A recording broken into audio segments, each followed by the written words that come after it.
بسم اللہ الرحمن الرحیم۔ السلام علیکم۔ حضرت بلال حبشی مشہور صحابی ہیں جو مسجد نبوی کے ہمیشہ موزون رہے۔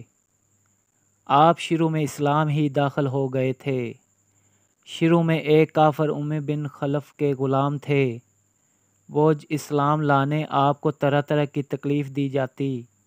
امی بن خلف جو مسلمان کا سخت دشمن تھا، آپ کو سخت گرمی میں دوپہر کے وقت تپتی ہوئی ریت پر سیدھا لٹکا کر ان کے سینے پر پتھر کی بڑی بڑی چٹان رکھ دیتا تھا تاکہ وہ حرکت نہ کر سکے، اور کہتا تھا یا اس حال میں مر جائے اور زندگی چاہے تو اسلام سے ہٹ جائے، مگر وہ اس حالت میں بھی احد احد کہتے تھے، یعنی معبود ایک ہی ہے۔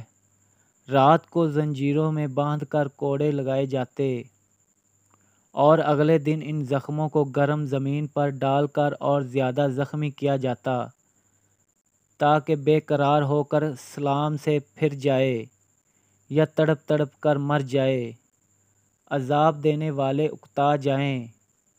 کبھی ابو جہل کا نمبر آتا، کبھی امی بن خلف کا اور کبھی اوروں کا۔ ہر شخص کی خواہش ہوتی کہ تکلیف دینے میں اپنی ہمت ختم کر دے۔ اس پر بھی بس نہ کرتے، کبھی مکہ کے لڑکوں کے حوالے کر دیا جاتا جو آپ کے گلے میں رسی ڈال کر آپ کو گلی کوچوں میں چکر دیتے پھرتے اور مکہ کے دونوں پہاڑوں کے درمیان کھینچتے کھینچتے پھرتے تھے، جس سے انہیں سانس لینے میں دشواری ہوتی تھی۔ ورقہ بن نوفل ان کے پاس سے گزرتے تو ایسی حالت میں احد احد کہتے تو ورقہ کہتے، اے بلال یہ احد احد کب تک کہو گے؟ فرماتے جب تک بدن میں جان ہے۔ اس کے بعد ورقہ امی بن خلف سے متوجہ ہو کر کہنے لگے، اللہ کی قسم اگر تم لوگوں نے اسے قتل کر دیا تو ہمیشہ کے لیے اس باعث رنج و عالم بنا لوں گا۔ ایک روز حضرت ابوبکر صدیق رضی اللہ تعالی عنہ کا ان پر گزر ہوا۔ لوگ انہیں سزائیں دے رہے تھے۔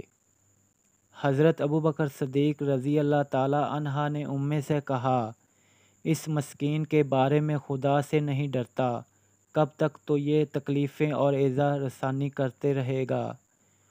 امی بولا کہ اس کو تم ہی نے بگاڑا ہے، اب تم ہی اسے سزا سے چھڑواؤ۔ اس پر حضرت ابوبکر صدیق رضی اللہ عنہ اپنے ایک کافر غلام کے بدلے حضرت بلال رضی اللہ تعالی عنہ کو آزاد کرا لیا۔ اس پر حضور علیہ الصلوۃ والسلام نے فرمایا، اے ابوبکر بلال کے خریدنے میں مجھے کیوں نے شریک نہیں کیا؟ عرض کیا، حضور میں نے اسے سے ہی وقت آزاد کرا لیا تھا۔ اس سے قبل کہ حضرت ابوبکر صدیق رضی اللہ تعالی عنہ مکہ مکرمہ سے ہجرت پائے، 6 اور غلاموں کو جو اسلام لانے کی وجہ سے تکلیفیں دی جا رہی تھی خرید کر آزاد کیا، اور حضرت بلال رضی اللہ تعالی عنہ ان میں 7ویں تھے۔ اس لیے حضرت ابوبکر صدیق رضی اللہ تعالی عنہ کا نام عتیق تھا۔ حضرت عمر رضی اللہ تعالی عنہ فرماتے، ابوبکر سیدنا عتیق سیدنا یعنی بلال ابوبکر ہمارے سردار ہیں اور ہمارے سردار بلال کو آزاد کرانے والے ہیں۔ آپ کے فضائل بہت ہیں، ان کی منقبت میں صرف یہی روایت کافی ہے کہ رسول اللہ صلی اللہ علیہ وسلم نے فرمایا، آپ رضی اللہ تعالی عنہ تمام غزوات میں شریک ہوئے، آخر زمانے میں آپ نے ملک شام سے سکون اختیار کر لی تھی۔ اس کی وجہ سے پوچھنے پر فرمایا کہ سردار دو عالم صلی اللہ علیہ وسلم کی جدائی نے مجبور کیا کہ اذان کے وقت اشہد ان محمد الرسول اللہ کہتے وقت کسی کی طرف اشارہ کرتا۔ حضرت بلال رضی اللہ تعالی عنہ کو اللہ اور رسول اللہ صلی اللہ علیہ وسلم سے محبت عہد کمال تک پہنچتی ہوئی تھی۔ اس کا یہ صلہ مل کر پھر حضور علیہ السلام کے بارے میں میں نے خاص مقام حاصل کیا۔ مسجد نبوی کے موضوع بننے اور مسافر حضر میں ہمیشہ اذان کی خدمت آپ کے سپرد تھی۔ حضور علیہ الصلوۃ والسلام کے وصال کے بعد مدینہ طیبہ میں رہنا اور حضور کی جگہ کو خالی دیکھنا مشکل ہو گیا، اس لیے ارادہ کیا کہ اپنی زندگی کے باقی ایام جہاد میں گزاروں، اس لیے جہاد کی نیت سے چل دیے۔ ایک عرصے تک مدینہ منورہ لوٹ کر نہیں آئے۔ ایک مرتبہ حضور علیہ السلام کی خواب میں زیارت ہوئی۔ فرمایا، اے بلال، یہ کیا ظلم ہے، ہمارے پاس کبھی نہیں آتے؟